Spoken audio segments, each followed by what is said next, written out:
اللہ الرحمن الرحیم. کیونکہ وقت بہت مختصر ہے، میں اپنے اس مقالے کے بعض حصے پڑھ کے سناتا ہوں.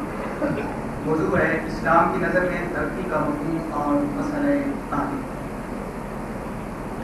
ترقی باہر نہ ہو، مادی ہو یا روحانی، معاشی ہو یا معاشرتی، ادبی ہو یا سائنسی، ان کے لیے تعلیم ناگزیر ہے.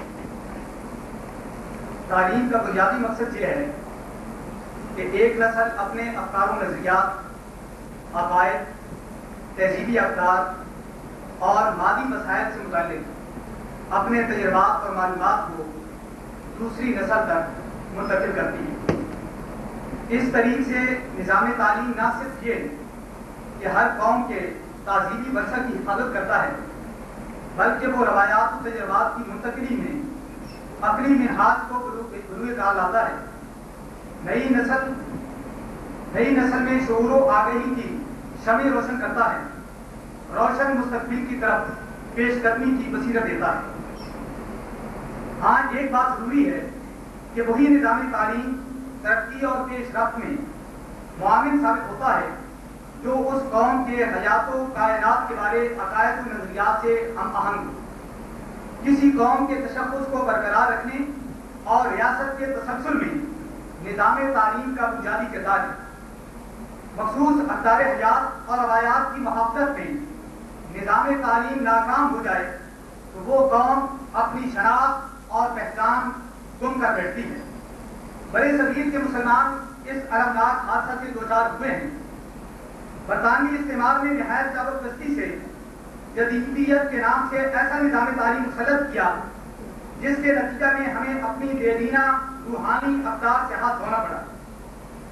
سر چارلس کی report education of Indian people جو 1938 میں رپورٹ شائع ہوئی ہے، اس کا ایک پیراگراف آپ کی خدمت میں پڑھ کے سناتا ہوں. انگریزی ادب کی تدریس کو اس نظام تعلیم میں خاص مقام دیا گیا. سر چارلس کہتے ہیں، انگریزی ادب کی روح انگریزوں سے روابط پیدا کرنے میں انتہائی موافق اثرات پیدا کرنے کے سوا اور کچھ نہیں ہو سکتی. ہمارے ادب کے ذریعے ہندی نوجوانوں کو ہم سے بے تکلف جان پہچان کا اثر یہ ہوگا کہ وہ ہمیں غیر ملکی سمجھنا چھوڑ دیں گے. وہ ہمارے اکابر کا ذکر اسی جوش و خروش کے ساتھ کریں گے جس طرح ہم کرتے ہیں، اور وہ ہمارے ہی طریقے پر تعلیم پا کر ہمارے ساتھ ہی مشاغل میں دلچسپی لے کر ہمارے ہی مقاصد کے حصول کے لیے جدوجہد کریں گے. وہ ہندوؤں سے زیادہ بالکل اسی طرح انگریز بن جائیں گے جس طرح رومن صوبوں کے لوگ اطالوی اور فرانسیسیوں سے زیادہ رومن بن گئے. اس نظام تعلیم کے ذریعے کس طرح کے انسان گھڑے جائیں گے، وہ توقع کرتا ہے کہ وہ ہمارے ہاتھوں سے مسرت اور آزادی کی تربیت پا کر ہمارے علوم اور سیاسی اداروں سے مستفید ہو کر برطانوی احسان کی سب سے زیادہ قابل فخر نمونے کی حیثیت سے ہندوستان میں باقی رہیں گی، اور جہاں کے لوگوں کی محبانہ وابستگی اور ان کی ملک سے عظیم و شان روابط کی صورت میں ہم عرصہ دراز تک اپنی فراخ دلانہ پالیسی اور روشن حکمت عملی کے پھل کھاتے رہیں گے. سر چارلس کی یہ پیش گوئی حق بہت ساری ثابت ہوئی ہے، لیکن افسوس اس بات کا ہے کہ اب تک ہم نظام تعلیم کا قبلہ درست نہیں کر سکے. دوسری طرف ہمارا قدیم روایتی مدارس کا سلسلہ جمود اور تعطل کا شکار ہو گیا. سائنسی علوم سے بیگانگی نے انہیں ترقی کی دوڑ میں بہت پیچھے چھوڑ دیا. اس مقالے میں سب سے پہلے میں نے ترقی اور مفہوم اور ارتقاء کے مفہوم کو بیان کیا ہے، اور اس کا آسان الفاظ میں اس کو یوں بیان کیا کہ ترقی سے مراد وہ تبدیلی ہے جو کیفیت یا کیفیت میں اضافہ کو ظاہر کرتی ہے. تبدیلی کا یہ عمل ارتقاء میں بنیادی کردار ادا کرتا ہے. البتہ ترقی کے مفہوم کا اثباتی پہلو یہ ہے کہ یہ ایسی تبدیلی ہے جو بتدریج مقصد کے قریب کر دیتی ہے۔ کوئی عمل اس وقت تک ترقی کے مفہوم کو شامل نہیں ہوتا جب تک کہ وہ مقصد کی سمت نہ بڑھ رہا۔ دوسرا اہم پہلو ارتقاء اور حیات انسانی ہے۔ ترقی اور ارتقاء کو اگر حیات انسانی کے تناظر میں دیکھا جائے تو امتیازی پہلو یہ سامنے آتا ہے کہ اگرچہ انسان مادی نامیاتی حیوانی وجود کے ناطے سے تو اپنی نشو و نما اور ارتقاء میں عمومی قوانین فطرت کے محتاط ہے، لیکن انسانی نفسیات اور اس کی شخصیت کا معنوی، روحانی، عقلی پہلو بہر اور جداگانہ حیثیت کا حامل ہے۔ اس لیے انسان کی ترقی کا مفہوم تبھی واضح ہوتا ہے جب انسان بحیثیت فرد، انسان بطور رکن حیات اجتماعی اور انسان کی ماحول اور وسائل حیات پر کنٹرول حاصل کرنے کی صلاحیت کا عمیق مطالعہ کیا جائے۔ ترقی کے حوالے سے مختلف نظریات ہیں۔ ایک نظریہ یہ ہے کہ ترقی معیشت میں اضافے کے حوالے سے، اس نظریے کی روح سے پیداواری صلاحیت میں مسلسل اضافہ ترقی کا مظہر ہے۔ پیداواری صلاحیت ناپنے کے لیے ٹھیک ہے۔ دوسرا نظریہ ہے جدید تہذیب کی تبلیغ۔ تیسرا نظریہ ہے ترقی بطور سماجی انصاف۔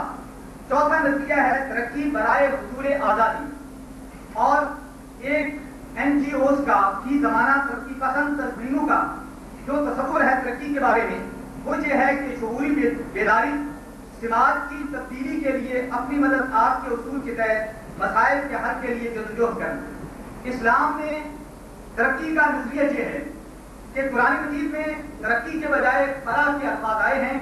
دور جدید میں بالعموم ترقی کو معاشی ترقی کے مترادف سمجھا جاتا ہے، جبکہ اسلام کا نظریہ ترقی اور فلاح کہیں زیادہ وسعت رکھتا ہے۔ فلاح ایک جامع اصطلاح ہے جو دنیا و آخرت کی تمام بھلائیوں اور کامیابیوں پر مشتمل ہے۔ اس نظریہ میں امن و امان، احساس تحفظ ذات و املاک اور طمانینت نفس ہے۔ علاوہ اس کے اسلامی معاشرہ کی تشکیل کی بنیادی غرض انسانی تعلقات اور رویوں کا ارتقاء ہے۔ وسائل کی زیادتی اور کمیت میں اضافہ کو اتنی اہمیت نہیں جتنی کہ کیفیت کو ہے۔ ایک اہم موضوع وہ ہے اسلامی معاشرہ کی تشکیل کا مقصد۔ میں صرف علامہ اقبال کے ایک اقتباس سے بات کو واضح کرنا چاہوں گا۔ علامہ اقبال مرحوم اس ترقی یافتہ حیات اجتماعی کو روحانی جمہوریت کا نام دیتے ہیں۔ وہ فرماتے ہیں اگر مسلمان اپنی حیات اجتماعیہ کی از نو تشکیل اسلام کے بنیادی اصولوں کی روشنی میں کر لیں تو ختم نبوت کے تصور کی بنیادی غرض و غایت یعنی روحانی جمہوریت کا نشو و نما جو اسلام کا مقصود و منتہا ہے تکمیل کو پہنچ جائے گا۔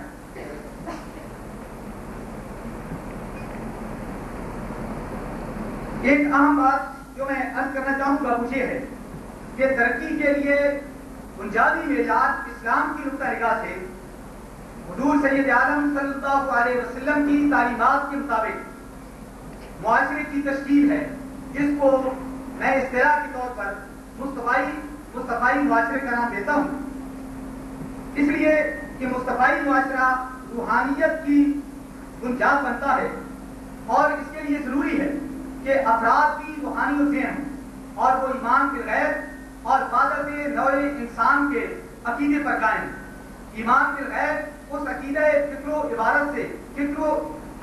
فکر سے عبارت ہے جس کے ذریعے کائنات کی روحانی تعبیر اور انسانی شخصیت کی روحانی تعمیر کا مقصد حاصل ہوتا ہے۔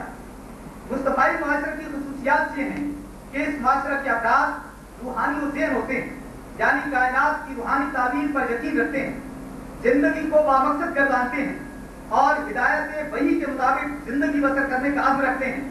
وہ اخلاقی کمال کے حصول کو اصل کامیابی قرار دیتے ہیں کیونکہ اس مشن کے لیے انبیاء کرام کی بعثت ہے، لہذا ان کی اخلاقی جدوجہد کا رخ حضرت محمد رسول اللہ صلی اللہ علیہ وسلم کے اسوہ پاک کی طرف ہوتا ہے کیونکہ وہی ذات نمونہ کمال ہے۔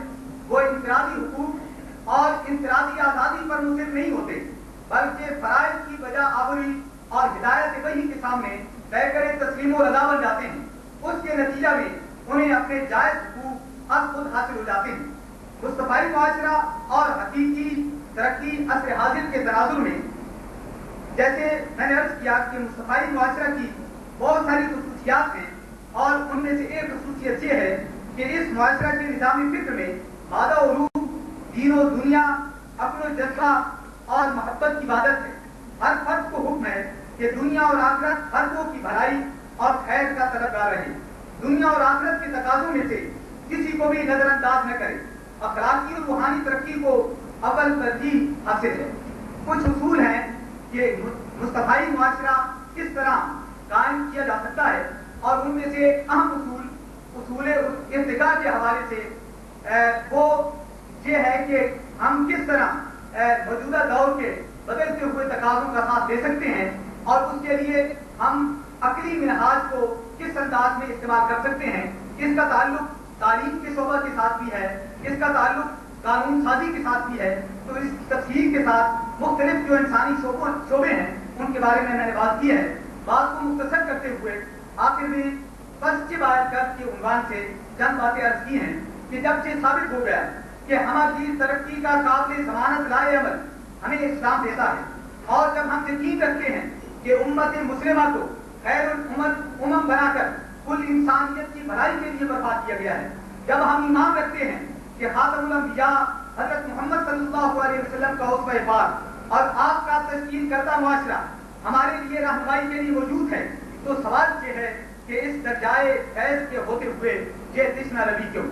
مادی معنوی وسائل اور ذخائر کی بہتات کے باوجود غیروں کی درجوزہ گری کیسی، جب ملت کی سیاسی، معاشی، سائنسی اور اخلاقی پسماندگی کے اسباب و علت واضح ہو چکے ہیں، تو ضرورت اس عمل کی ہے کہ معاشی، سیاسی اور معاشرتی اداروں کو از سر نو اسلامی اصولوں کے مطابق مرتب اور منظم کرنے کا عزم کریں۔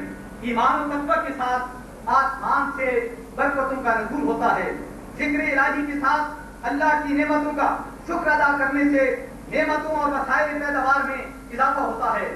یاد الہی سے غفلت کے باعث معیشت بھی تنگ کر دی جاتی ہے، وسائل اور سہولتوں کی کثرت اطمینان قلب اور سکون خاطر مہیا نہیں کر سکتی۔